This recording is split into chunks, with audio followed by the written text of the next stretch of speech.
সোহরা উদ্যানে জামাতের এক নেতার সাথে মধুপুরী পীর সাহেব যে আচরণটা করেছে আসলে খুবই বেদনাদায়ক এবং তার জবাব আমাদের আমরা পিছন নিয়ে কামড়াকামড়ি করব না, উই আর ফরওয়ার্ড আমির ডক্টর শফিকুর রহমান আমরা ইনশাআল্লাহ সামনে দেখব, জবাব দিয়ে দিলেন। আমরা ইনশাআল্লাহ দূরে দেখব, আপনারা ভিডিওটি আমরা ইনশাআল্লাহ গোটা জাতিকে নিয়ে সামনে দৌড়াবো, পিছনে না। তিনি এত সুন্দর আমাদের স্বাধীনতার 54 বছর শুধু পিছন নিয়ে আমরা কামড়াকামড়ি করেছি।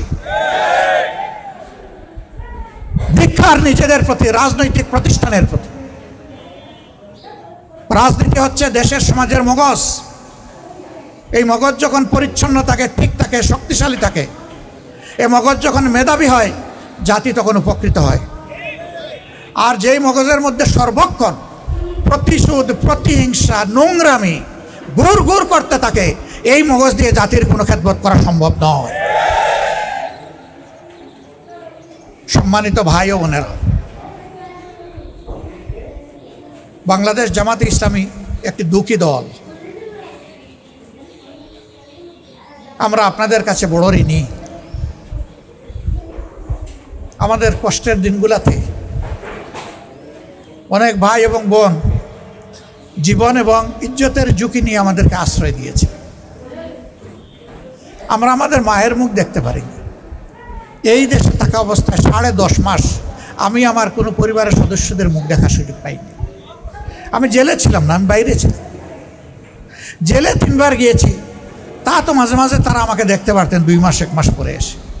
কিন্তু বাইরে থেকেও আমরা আমাদের আপনজনের মুখ দেখতে পারিনি। সেই সময়টা কোথায় ছিলাম? সেই সময় আপনাদের বুকে ছিলাম।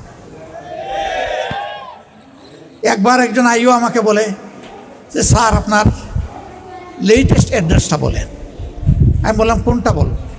বলে মানে? আমার তো ভাই শত শত অ্যাড্রেস। বলে স্যার আমি কি আপনার সাথে মস্কারা করছি? আমি বললাম যে না, আমিও আপনার সাথে মস্কারা করছি। ও এত সম্পদ আপনার? আমি বললাম তার চাইতে অনেক বেশি সম্পদ আল্লাহ আমাকে দান করেছে। ও একটু বলবেন? আমি বললাম হ্যাঁ বলবো।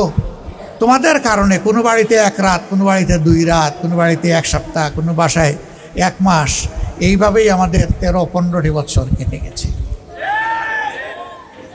বলে যে এরা কি আপনাদের আত্মীয় হয়? আমি বললাম এরা আত্মীয়ের চাইতেও আমাদের ঘনিষ্ঠ হয়। এই সময় অনেক আত্মীয় মুখ ফিরিয়ে নিয়েছে, কিন্তু সমাজের দরদি মানুষগুলো তাদের বুকের বিছানায় আমাদেরকে জায়গা করে দিয়েছে। বন্ধুগণ, এর কোনো প্রতিদান আমাদের হাতে নেই। আমরা আল্লাহ তাআলাকে বলবো, ও রাব্বুল আলামিন তুমি অপূরণীয়, অসম্ভব ধরনের প্রতিদান দিয়ে তাদেরকে তুমি খুশি করো। আল্লাহ যেন আপনাদের ইজ্জত বাড়ায় দেন। আপনারা মজলুমকে আশ্রয় দিয়েছেন। এত মজলুম একটা দল, যে দলের 1 থেকে 10 জন নেতাকে খুন করা হয়েছে, বিচারের নামে ঠান্ডা মাথায় অবিচার করে।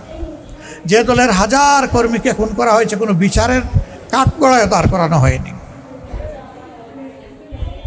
যে দলের অফিসগুলো তালাবদ্ধ করে রাখা হয়েছে 13.5 বছর, যে দলের নিবন্ধন কেড়ে নেওয়া হয়েছে, যেই দলের নেতাকর্মীদের বাড়ি বুলডোজার দিয়ে ভেঙে ফেলা হয়েছে, যেই দলকে শেষ পর্যন্ত নিষিদ্ধ করা হয়েছে। আল্লাহ তাআলা যখন 5 আগস্ট 2024 এই জাতির বুকের উপর থেকে পাথর সরাই দিলেন, আমরা সেজদায় পড়ে আল্লাহর শুকরিয়া আদায় করলাম।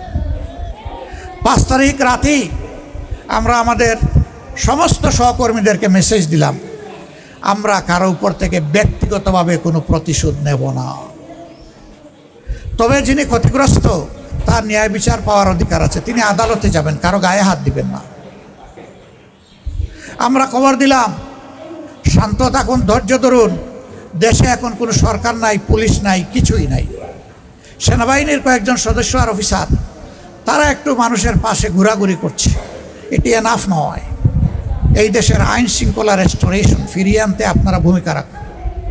যে পুলিশ আমাদেরকে হত্যা করেছে তাদের ঊর্ধ্বতন কর্মকর্তাদের সাথে বসলাম, বললাম আপনারা যান, পুলিশ স্টেশনে ঢুকেন, আপনাদের দায়িত্ব আপনারা ন্যূনতম পালন করুন, বাইরে আমরা আপনাদেরকে পাড়া দেব।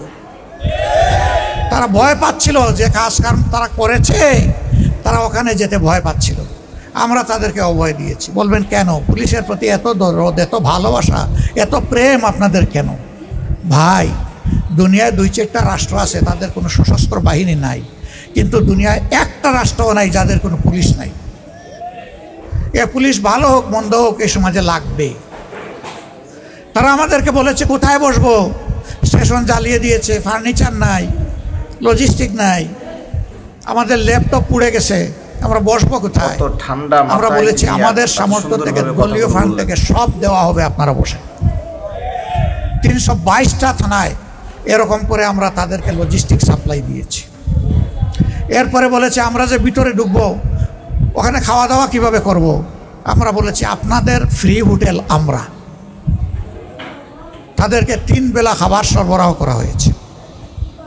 যারা আমাদেরকে খুন করেছে তাদের প্রতি এটা ছিল আমাদের সামাজিক দায়, আমাদের উপহার। এরপরে আমরা আমাদের সহকর্মীদেরকে বলেছিলাম তোমাদের বাড়ি লুট হয়েছে, ব্যবসা লুট হয়েছে, চাকরি থেকে তোমাদেরকে সরিয়ে দেওয়া হয়েছে, বিভিন্নভাবে ক্ষতিগ্রস্ত করা হয়েছে। এখন যাদের পতন হয়েছে তারা পালাবে, সাবধান, তাদের সম্পদ, তাদের ইজ্জত, তাদের জীবনের উপরে হাত দিবা না, চাঁদাবাজি করতে পারবা না। আলহামদুলিল্লাহ আমাদের সহকর্মীরা তাই করেছে। 2-1 জায়গায় যেখানে বিচ্যুত হয়েছে শয়তানের ওয়াসওয়াসায় পড়ে আমরা কাউকে ছাড় দেই। আমি বলে রেখেছিলাম লোভের বশবর্তী হয়ে আল্লাহ না করুন আমিও যদি অপকর্ম করি আমার সংকটন যেন আমাকেও ছাড় না দেয়। সম্মানিত ভাই বোনেরা, কেন? এ দেশকে যে বড় ভালোবাসি, এ মানুষগুলাকে যে ভালোবাসি, এই ভালোবাসার জন্য দায়িত্ব পালন করতে হয়।